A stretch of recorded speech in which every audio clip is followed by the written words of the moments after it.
Carrie, 12e partie. À 1h moins le quart du matin, le 28 mai, la situation était devenue critique à Chamberlain. L'école avait entièrement brûlé, à l'écart d'autres habitations, mais tout le centre de la ville était en feu. Toutes les réserves d'eau de la ville dans ce quartier étaient épuisées, mais il en restait un peu, sous pression réduite, dans les conduites de Degan Street, pour permettre de protéger le quartier commercial, au-delà du croisement de Main Street et Oak. L'explosion de la station Citgo de Tony, en haut de Summer Street, avait causé l'extension d'un incendie formidable qui ne devait être maîtrisé que vers 10h du matin, le même jour. Il y avait de l'eau dans Summer Street, mais ni pompiers, ni aucun matériel d'incendie pour l'utiliser. Des voitures étaient en route, venant de Lewiston, Auburn, Lisbonne et Brunswick, mais les premières n'arrivèrent qu'à 1h du matin. Dans Carlin Street, un foyer d'incendie provoqué par la chute des câbles électriques dans la rue prenait régulièrement de l'extension. Il allait ravager en entier le côté nord de la rue, y compris le bungalow où Margaret avait donné naissance à sa fille. Dans les quartiers du West End, juste au-dessous de ce qui est généralement désigné du nom de Brickyard Hill, le pire désastre s'était produit. L'explosion d'une conduite de gaz déchaînant un terrible incendie que l'on ne maîtriserait que le lendemain. Et si nous examinons sur un plan de la ville les divers points dévastés, nous pouvons y suivre le chemin suivi par Carrie, un itinéraire sinueux et compliqué de destruction, mais avec une destination apparemment bien précise, sa maison.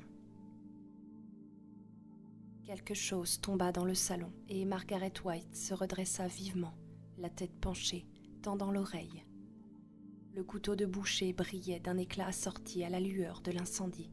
Il n'y avait plus de courant depuis un moment, et la seule lumière dans la maison venait de l'extérieur. L'une des gravures se décrocha du mur et heurta le sol avec un choc sourd. L'instant d'après, le coucou tombait à son tour. L'oiseau mécanique émit un couinement étranglé et ne bougea plus. Dans la ville, la plainte des sirènes montait sans fin, mais elle perçut pourtant les pas qui remontaient l'allée de la maison. La porte s'ouvrit en grand, les pas approchaient dans le couloir. Elle entendit les carreaux de plâtre dans le salon. « Seigneur, voici l'hôte invisible. Que ferait donc Jésus ? L'heure est proche. Si le jugement était pour ce soir, serais-tu prête ?» Éclataient les uns après les autres, comme des pigeons d'argile dans un tir forain. « Oh, je suis allée là-bas, et j'ai vu ces putains se trémousser sur les planches. » Assise sur son tabouret, elle avait l'air de l'écolière modèle qui tient la tête de la classe, mais son regard avait une expression démente. Les fenêtres du salon s'ouvrirent brusquement vers l'intérieur. La porte de la cuisine claqua et Carrie entra dans la pièce. Son corps déformé, racorni, évoquait la silhouette d'une sorcière. De sa robe de bal, il ne restait que des lambeaux souillés et le sang de porc s'était caillé et desséché sur sa peau. Une tache de cambouis lui étoilait le front. Ses 2 genoux étaient écorchés et saignants. « Maman !» chuchota-t-elle. Ses yeux brillaient d'un éclat presque surnaturel, l'éclat fixe des yeux d'un oiseau de proie, mais sa bouche tremblait. Un témoin de la scène eût été frappé de la ressemblance entre les 2 femmes. Margaret White était assise sur son tabouret dans la cuisine, le couteau à découper caché dans les plis de sa robe sur ses genoux. « J'aurais dû me tuer quand il est entré en moi, » dit-elle à voix haute. « Après la première fois, avant notre mariage, il m'avait promis, jamais plus. Il m'a dit que nous avions fait un faux pas. Je l'ai cru. Je suis tombée et j'ai perdu le bébé. C'était le jugement de Dieu. Pour moi, le péché avait été expié, dans le sang, mais le péché est inexpiable. Le péché est inexpiable. » Ses yeux étincelaient. « Maman, Au début, tout allait bien. Nous vivions hors du péché. Nous dormions dans le même lit, ventre à ventre quelquefois, et oh, je sentais la présence du serpent, mais nous n'avons jamais, jusqu'à... Un sourire effrayant lui étira les lèvres. Et cette nuit-là, j'ai vu qu'il me regardait de cette façon. Nous nous sommes agenouillés pour prier, solliciter la force de ne pas céder à la tentation. Et il m'a touchée à cet endroit des femmes, et je l'ai envoyé marcher dehors. Il est parti pendant des heures, et j'ai prié pour lui. Je le voyais en esprit, le long des rues nocturnes, luttant avec le démon comme Jacob luttait avec l'ange du Seigneur. Et quand il est revenu, mon cœur était plein de reconnaissance. Elle s'arrêta, son sourire rigide, figé sur les lèvres dans l'ombre de la pièce. « Maman, je ne veux pas entendre ça. » Des assiettes se mirent à exploser dans le buffet. À son entrée seulement, j'ai senti son haleine chargée de whisky, et il m'a prise, avec cette odeur infecte d'alcool sur lui. Il m'a prise, et j'ai aimé ça. Elle hurla les derniers mots vers le plafond. J'ai aimé ça. Oh, cette fornication infâme, et ses mains qui me touchaient partout. Maman! Maman! Elle tressauta comme sous l'effet d'une gifle et regarda sa fille en battant des paupières. J'ai failli me tuer, reprit-elle d'une voix plus calme. Mais Ralph a pleuré et a parlé de se racheter, alors je ne l'ai pas fait. Puis il est mort, et j'ai pensé que le Seigneur m'avait frappé du cancer, qu'il faisait de mes parties féminines une chose noire et décomposée comme mon âme pécheresse. Mais cela aurait été trop facile. Les voies du Seigneur sont impénétrables. Je m'en aperçois aujourd'hui. Quand j'ai ressenti les douleurs, j'ai pris un couteau, ce couteau. Elle le tendit à bout de bras, et j'ai attendu ta venue pour pouvoir faire mon sacrifice. Mais j'étais faible, et j'ai reculé. J'ai repris ce couteau quand tu avais 3 ans, et encore une fois, j'ai reculé. Et maintenant, le démon a pénétré dans la maison. Elle brandit le couteau, et son regard se riva sur la courbe luisante de la lame. Carrie, avec lenteur, avança d'un pas.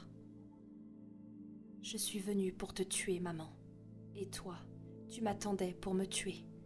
Maman, Ce n'est pas juste, maman. Ce n'est pas... Prions, dit maman d'une voix douce. Elle ne quittait pas Carrie des yeux, et une sorte de compassion farouche se lisait dans son regard. Les lueurs de l'incendie s'étaient avivées et dansaient sur les murs, telles des ombres de derviches tourneurs. Pour la dernière fois, prions. « Oh maman, aide-moi !» s'écria Carrie. Elle s'abattit sur les genoux, tête baissée, les mains levées en un geste de supplication. Maman se pencha en avant et le couteau décrivit un arc de cercle étincelant. Carrie, devinant peut-être la menace, se rejeta vivement en arrière et le couteau, au lieu de s'enfoncer dans son dos, lui pénétra dans l'épaule jusqu'à la garde. Maman trébucha dans les pieds de sa chaise et s'affala sur son séant. Elles se dévisagèrent en silence. Le sang commençait à couler autour du manche du couteau et gouttait sur le sol. Puis, Carrie dit à mi-voix : « Je vais te faire un présent, maman. » Margaret White essaya de se relever, vacilla et retomba sur les mains et les genoux. « Qu'est-ce que tu fais ?» dit-elle d'une voix rauque. « Je regarde ton cœur, maman, » répondit Carrie. « C'est plus facile quand on voit les choses en esprit. Ton cœur est un gros muscle rouge. Le mien va plus vite quand je me sers de mon pouvoir. Mais le tien maintenant va plus lentement, un peu plus lentement. » Margaret tenta encore une fois de se relever, n'y parvint pas, et braqua les doigts vers sa fille en faisant le signe du mauvais œil. « Un peu plus lentement, maman. Sais-tu que c'est mon présent, maman, ce que tu as toujours désiré, la nuit ?» Margaret White se mit à murmurer : « Notre Père qui est aux cieux. » Plus lentement, maman, plus lentement. Que ton nom soit sanctifié. Je vois le sang qui reflue dans tes veines, plus lentement. Que ton règne vienne. Tes pieds et tes mains sont comme du marbre, comme de l'albâtre, blanc. Que ta volonté soit faite. Ma volonté, maman, plus lentement. Sur la terre, plus lentement. Comme... Elle s'écroula en avant, les mains agitées de frémissement. Comme au ciel. Carrie chuchota. Arrêt total. Elle baissa les yeux sur elle-même et unit faiblement ses deux mains autour du manche du couteau. Non, oh non, ça fait mal, ça fait trop mal. Elle voulut se relever, n'y parvint pas, puis se redressa en se cramponnant au tabouret de maman. Une nausée l'envahit, elle se sentit défaillir. Au fond de sa gorge lui venait le goût du sang, chaud et douceâtre. Une fumée âcre, suffocante, commençait à entrer par les fenêtres. Les flammes avaient atteint la maison voisine. Les étincelles devaient éclairer le toit que les pierres avaient si brutalement défoncé des siècles plus tôt. Carrie gagna la porte du fond, s'avança en chancelant sur la pelouse, atteignit un arbre. « Où est ma maman ?» S'y adossa. Elle avait encore quelque chose à faire. Quelque chose. Les parkings routiers, qui dépendaient de l'ange avec son épée, l'épée de feu. Tant pis, elle s'en souviendrait plus tard. Elle traversa les arrière-cours jusqu'à Willow Street, puis se traîna jusqu'à l'accotement de la route 6. Il était 1h15 du matin. Lorsque Christine Argensen et Billy Nolan furent revenus au Cavalier, il était 23h20. Ils montèrent par l'escalier du fond, suivirent le couloir et, alors qu'elle avait à peine allumé la lumière, il fit mine de lui ôter sa blouse. « Bon Dieu, laisse-moi au moins me déboutonner. Ah merde !» Brutalement, il tira par derrière la blouse vers le bas. Le tissu se déchira avec un crissement sec. Un bouton sauta et rebondit sur le plancher de bois. Une musique de bastringue leur parvenait faiblement et des vibrations à peine perceptibles se propageaient dans le bâtiment depuis le rez-de-chaussée où se démenaient pesamment sur la piste de danse paysans des environs, camionneurs, ouvriers, serveuses, garçons coiffeurs, jeunes loulous et leurs minettes de Westover et les Winston. « Hé, ta gueule !» Il lui asséna une gifle qui la déséquilibra. Les yeux de Christine prirent une expression morne et chargée de menaces. « C'est la fin, Billy. » Elle s'écarta de lui, les seins cambrés, l'estomac creusé, campé sur ses longues jambes dans son jean moulant. Mais elle s'écarta vers le lit. « Tu parles, » dit-il. Il se jeta sur elle et elle lui décrocha un coup de poing d'une force inattendue qui l'atteignit à la joue. Il se redressa et inclina légèrement la tête de côté. « Mais tu m'as foutu une marron, salope !»« J'en ai d'autres en réserve. »« Et comment, ma jolie ?» Ils se dévisagèrent, l'œil mauvais, la respiration précipitée. Puis, il se mit à déboutonner sa chemise, une ébauche de sourire aux lèvres. « Ça va chauffer, Charlie, ça va vraiment chauffer. » Il l'appelait Charlie chaque fois que sa présence l'excitait, à croire que ce nom-là, se dit-elle avec une pointe d'humour froid, était synonyme pour lui de bonne baiseuse. Elle sentit un sourire lui monter aux lèvres et se détendit un peu. Ce fut alors qu'il lui fouetta le visage de sa chemise lancée à toute volée, puis, cambré en avant, d'un coup de tête dans l'estomac, il la projeta à la renverse sur le lit. Les ressorts grincèrent, elle se mit à lui marteler le dos des 2 poings. « Lâche-moi! Fous le camp, espèce de salaud, laisse-moi !» Il la regardait en ricanant et, d'un geste rapide et précis, lui arracha sa fermeture éclair, découvrant ses hanches. « Appelle donc ton vieux !» grogna-t-il. « C'est ça que tu veux, hein ? C'est ça, poulette ? Appelle ton bavard de daron, hein ? Ça m'aurait bien plu de te faire le coup, tu sais. Je t'aurais tout renversé sur la cramouille. Tu sais ça, non ? Hein ? Tu le sais ? Du sang de cochon pour les cochonnes, pas vrai ? En plein sur ta chagate, tu... » Elle avait brusquement cessé de résister. Il s'immobilisa un instant pour la regarder. Elle avait un drôle de sourire. « T'as toujours voulu que ça se passe comme ça, non, sale petite ordure. C'est bien ça, dis, espèce de bite molle, pourriture. Ça fait rien, on s'en fout, répliqua-t-il entre ses dents. Mais non, dit-elle, ça fait rien. Son sourire s'effaça, les tendons saillirent à son cou, tandis qu'elle renversait la tête en arrière, et elle lui cracha en pleine figure. Ils s'enfoncèrent dans un néant rouge et tourbillonnant. Au rez-de-chaussée, la musique continuait à tonitruer. Je me tape des pilules blanches pour garder les yeux ouverts, 6 jours y compris le dimanche, à bouffer des kilomètres. Ce soir, si je suis pas en retard, je coucherai dans mon plumard. Plein gaz, pleine gomme, une formation de 5 musiciens avec des chemises de cow-boy pailletées, des jeans couverts de rivets étincelants, la sueur et la brillantine mêlées sur le front. 2 guitares, percussions, vibraphones, batterie.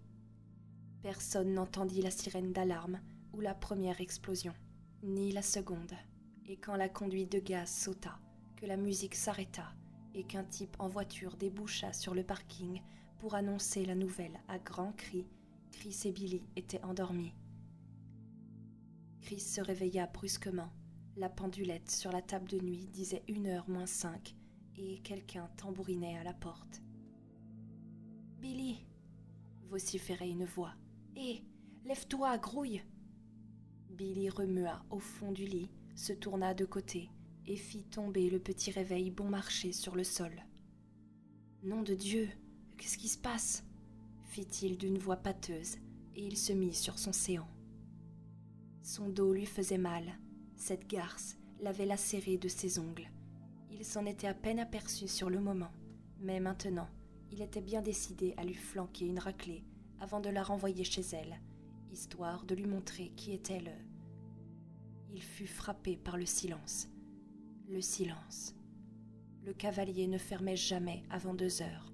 En fait, il distinguait encore les pulsations de l'enseigne au néon par la petite fenêtre crasseuse, à l'exception des coups frappés à la porte. Il est arrivé quelque chose. La baraque s'était transformée en cimetière. « Billy, t'es là ? Hé, Billy !»« Qui c'est ?» chuchota Chris. Ses yeux brillaient, chargés d'inquiétude, aux occultations de l'enseigne lumineuse. « Jackie Talbot », répondit-il d'un ton absent. Puis, élevant la voix, il ajouta : « Quoi ? Ouvre-moi, Billy, faut que je te parle. » Billy se leva et, nu comme un verre, se dirigea pesamment vers la porte.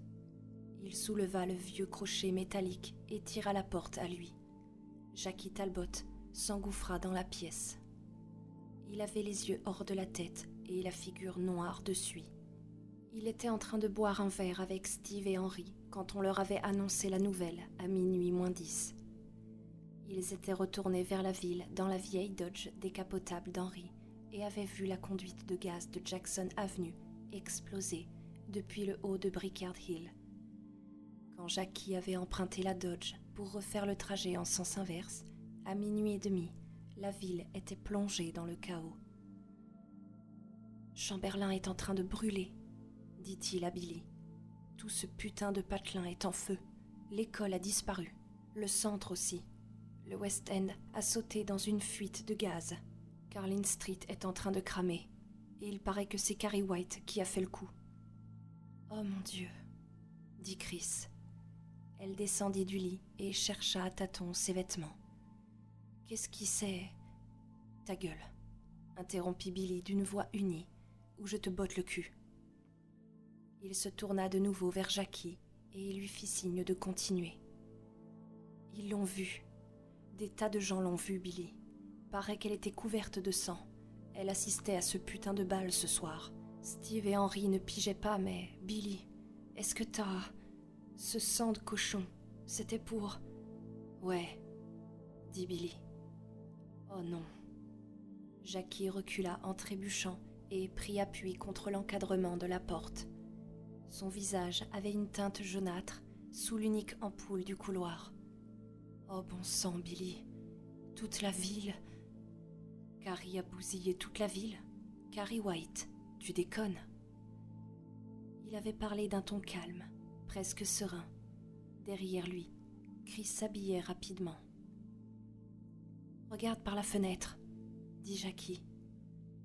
Billy s'approcha et regarda. Vers l'est, le ciel rougeoyait sur tout l'horizon. Alors qu'il contemplait ce spectacle, 3 voitures de pompiers passèrent en trombe. À la lumière des lampadaires qui éclairaient le parking du Cavalier, il distingua les noms d'origine sur les véhicules. « Putain de Dieu !» fit-il. « Ils viennent de Brunswick, ces bahuts. »« Brunswick » intervint Chris. « Mais c'est à plus de 60 kilomètres, c'est pas possible. » Billy revint vers Jackie Talbot. « Bon, alors qu'est-ce qui s'est passé ?» Jackie secoua la tête. « Personne ne sait encore. Ça a commencé à l'école. Carrie et Tommy Ross ont été élus roi et reine, et là-dessus, quelqu'un leur a fait tomber dessus 2 seaux de sang. Et elle, Carrie, s'est barrée. Après, l'école a pris feu, et paraît que personne n'en est sorti. Ensuite, la station à Moco de Teddy a sauté, et puis cette station mobile dans Summer Street.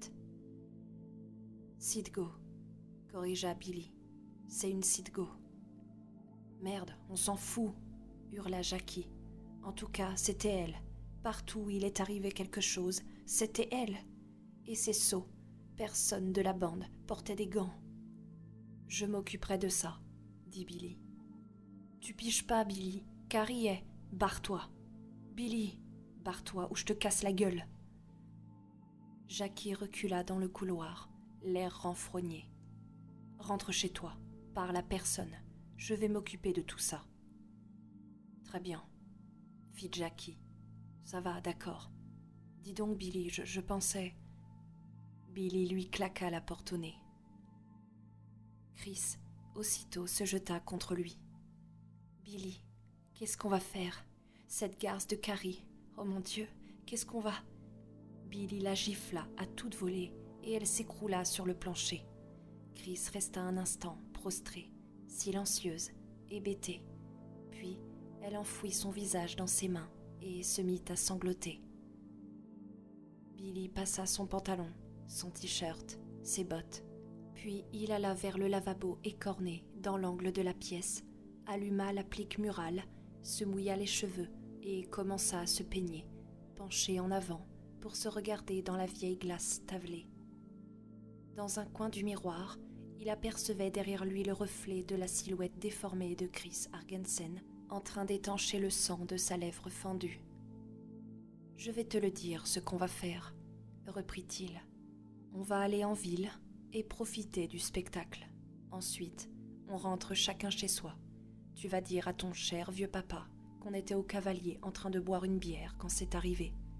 Et moi, je vais en dire autant à ma chère vieille maman. Vu ? » « Billy, tes empreintes, » dit-elle d'une voix étouffée, mais nuancée de respect. « Leurs empreintes, » rectifia-t-il. « Moi, je portais des gants. »« Mais ils vont parler, non ? Si la police les arrête et les interroge. »« Bien sûr qu'ils parleront. » Ses crans et ses ondulations étaient presque au point. Il brillait à la lumière du globe constellé de chiures de mouches comme des tourbillons au fond d'une eau courante. Son visage était calme, reposé. Le vieux peigne dont il s'était servi était noir de crasse. Son père lui en avait fait cadeau pour ses 11 ans et il n'y manquait pas une dent, pas une. « Peut-être qu'ils ne retrouveront jamais les sceaux, » dit-il. Et puis, de toute façon, les empreintes ont dû être effacées par le feu. Enfin, je ne sais pas moi. Mais si Doyle coffre un type de la bande, je me tire en Californie. Toi, tu feras ce que tu voudras. « Tu m'emmènerais avec toi ?» demanda-t-elle. Accroupie par terre, la lèvre boursouflée, elle levait vers lui des yeux implorants. Il sourit. Peut-être. Mais il n'en était pas question. Plus maintenant. Allez, amène-toi. On va faire un tour en ville. Ils descendirent et traversèrent le dancing vide, où les chaises étaient restées en place et les bouteilles de bière sur les tables. Comme ils sortaient par l'issue de secours, Billy déclara : « De toute façon, cette boîte-là, j'en ai ma claque. » Ils montèrent dans sa voiture et Billy mit le contact. Comme il allumait les phares, Chris poussa un grand cri, les poings serrés, plaqués aux joues. Billy le ressentit en même temps, quelque chose dans sa tête. Carrie, Carrie, Carrie. Une présence. Carrie se tenait debout devant eux, à 30 mètres au plus. Les puissants faisceaux des phares l'illuminèrent, terrifiante apparition de films d'horreur en noir et blanc, ruisselante de sang par-dessus les cailloux desséchés. Le manche du couteau se dressait toujours au-dessus de son épaule et des lambeaux de sa robe étaient couverts de terre et de traces herbeuses. Elle s'était traînée sur presque tout le trajet depuis Carlin Street, défaillante, pour venir détruire ce boug, ce mauvais lieu, peut-être celui-là même où s'était scellé le destin de sa venue au monde. Oscillant sur elle-même, les bras tendus, comme ceux d'un hypnotiseur sur la scène, elle se mit à marcher vers eux, d'une démarche dandinante. Ce fut l'affaire d'une fraction de seconde. Billy avait des réflexes rapides et sa réaction fut immédiate. Alors que Carrie criait encore, il passa au point mort, embraya la première et écrasa la pédale au plancher. Les pneus de la Chevrolet émirent un chuintement aigu et la voiture bondit en avant comme un dragon affamé de chair humaine.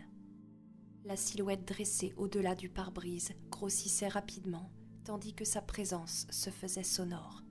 Carrie, Carrie, Carrie, de plus en plus sonore. Carrie, Carrie, comme une radio dont s'enfle progressivement le volume. Le temps semblait se refermer autour d'eux comme un cadre, et quoiqu'en mouvement, ils se pétrifièrent un court instant tous les trois. Billy, Carrie, tout comme les chiens. Carrie, comme ces saletés de clébards. Carrie, tiens, si ça pouvait, Carrie, être toi. Et Chris, Carrie, mon Dieu, ne la tue pas, Carrie. Je ne voulais pas la tuer, Carrie, Billy, je ne veux Carrie, pas voir ça. Et Carrie, vois la roue de la voiture, la roue, la pédale de l'accélérateur, la roue, je vois la roue, ô Seigneur, mon cœur, mon cœur, mon cœur. Et Billy, soudain, sentit sa voiture le trahir, et muet en une créature vivante, lui échapper des mains. La Chevrolet pivota sur elle-même, au milieu d'un nuage de fumée, dans le tintamarre des pots d'échappement. Et tout à coup, le flanc du cavalier fait de lattes de bois grossit, grossit, grossit, et ça y est. Ils s'écrasèrent dessus, à plus de 60 à l'heure, en pleine accélération, et les planches volèrent en éclats avec une détonation sèche. Billy fut projeté en avant et le volant lui défonça la cage thoracique. Chris fut précipité contre le tableau de bord. Le réservoir se fendit en deux et l'essence se mit à couler à l'arrière de la voiture. Un fragment du pot d'échappement tomba dedans et l'essence s'enflamma. Carrie, couchée sur le côté, les yeux fermés, haletait péniblement. Elle avait la poitrine en feu. Elle tenta de ramper à travers le parking, sans savoir où elle allait. « Maman, je te demande pardon. Tout a mal tourné. Oh maman, par pitié, j'ai tellement mal. Qu'est-ce que je peux faire ?» Et puis, sans transition, l'indifférence l'envahit. Rien n'avait plus d'importance, si elle pouvait seulement se retourner sur le dos et voir les étoiles. Se retourner, regarder une seule fois le ciel et mourir. Et c'est ainsi que Sue la découvrit à 2 heures. Lorsque le shérif Doyle l'eut quitté, Sue marcha le long de la rue et s'assit sur les marches de la laverie automatique. Ses yeux se fixèrent sur le ciel embrasé sans le voir. Tommy était mort. Elle savait que c'était vrai et acceptait cette mort avec une résignation qui l'effrayait elle-même. Et c'était Carrie qui l'avait tué. Elle ne savait pas trop d'où lui venait cette certitude, mais c'était une certitude aussi absolue et évidente que l'arithmétique. Le temps passait. Quelle importance! Macbeth a tué le sommeil et Carrie a tué le temps. Pas mal. Un bon mot. Sue esquissa un sourire douloureux. Est-ce donc la fin de notre héroïne? 16 printemps. Plus besoin de s'inquiéter du country club et des beaux quartiers. Plus jamais. Fini. Anéanti par le feu. Quelqu'un passa en courant, balbutiant que Carlin Street était en feu. Et après, Tommy était parti.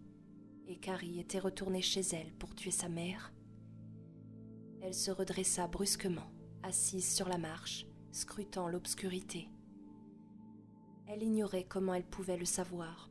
Cette impression était sans rapport avec tout ce qu'elle avait pu lire sur la télépathie. Aucune image n'apparaissait sur l'écran de sa pensée, aucun éclair fulgurant de révélation, ce seul pouvoir prosaïque, comme on sait que l'été suit le printemps, que le cancer peut vous tuer, que la mère de Carrie était déjà morte, que... Son cœur se souleva dans sa poitrine. Morte ? Comment pouvait-elle l'affirmer ? À quoi rimait ce genre de conviction qui ne se fondait sur rien ? Oui, Margaret White était morte, de quelque chose au cœur, mais elle avait poignardé Carrie. Carrie était gravement blessée, elle était... Puis, le silence se fit en elle. Elle se releva et courut à la voiture de sa mère. 10 minutes plus tard, elle se garait au coin de Branch et Carlin Street qui était en feu. Aucune voiture de pompiers n'était encore sur place pour combattre l'incendie, mais des rouleaux de barbelés barraient les deux extrémités de la rue et des espèces de fanaux à huile fumeux éclairaient une pancarte disant « Danger, courant haute tension ». Sue traversa 2 arrière-cours et se fraya un passage à travers une haie vive, s'égratignant aux courtes ramilles qui la hérissaient. Elle se retrouva dans le jardinet contigu à celui des White et franchit la ligne de séparation. La maison était en feu. Les flammes jaillissaient du toit. Il était hors de question de s'approcher pour voir de plus près. Mais à la lueur puissante du brésier, elle remarqua la trace sanglante laissée par Carrie. Penchée en avant, elle s'efforça de la suivre de tache sombre en tache sombre, de flaque en flaque, où Carrie s'était arrêtée pour reprendre des forces. Elle traversa une autre haie, une cour donnant sur Willow Street, un bosquet de pins et de chênes. Au-delà, elle gravit un étroit sentier qui la mena jusqu'à la route 6. Là, elle s'arrêta, brusquement tenaillée d'un doute lancinant. Et si elle la retrouvait, que pouvait-elle craindre ? D'être victime d'une défaillance cardiaque ? D'être brûlée vive ? Obligée à marcher vers une voiture fonçant droit sur elle ? Elle en connaissait assez sur Carrie pour la croire capable de toutes ses initiatives. Trouver un policier. Elle eut un petit rire bref à cette idée et s'assit dans l'herbe humide de rosée. Elle avait déjà trouvé un policier, et même en supposant qu'Otis Doyle l'ait cru, quoi de plus ? Elle imagina une meute d'hommes résolus à tout, traquant Carrie, la cernant, exigeant d'elle de leur livrer ses armes et de se rendre. Carrie lève les mains et ôte sa tête de ses épaules. Puis elle l'attend au shérif Doyle, qui la place solennellement au fond d'un panier d'osier avec l'étiquette « Preuve numéro 1 ». Et Tommy est mort. Eh oui, eh oui. Elle se mit à pleurer, les mains plaquées sur son visage, secouée de sanglots étouffés. Une brise légère soufflait dans les buissons de genévrier, au sommet de la colline. Des voitures de pompiers filaient dans le ululement de leurs sirènes sur la route numéro 6, comme d'énormes lévriers rouges. La ville va être rasée par le feu et après. Elle resta assise là, continuant à pleurer, plongée dans une sorte d'engourdissement discontinu, indifférente au passage du temps. Elle ne se rendait même pas compte qu'elle suivait le chemin sur lequel s'était traînée Carrie en direction du cavalier, pas plus qu'elle n'avait conscience des altérations que subissait le rythme de sa respiration. Soudain, elle pressentit que Carrie, très grièvement blessée, n'avait réussi à progresser que grâce à une volonté inflexible. Le cavalier était encore distant de près de 5 kilomètres, en partie à travers champs, selon l'itinéraire de Carrie. Puis Sue vit, imagina, peu importait. Carrie tombait dans un ruisseau et se hissait sur la rive, ruisselante, glacée, frissonnante. C'était incroyable qu'elle puisse encore tenir debout. Mais bien sûr, c'était pour sa maman. Maman voulait qu'elle soit l'épée flamboyante de l'ange exterminateur, qu'elle détruise. Elle va détruire cela aussi. Elle se leva et se mit à courir maladroitement, ne se souciant plus de rechercher les traces de sang. Elle n'avait plus besoin de les suivre.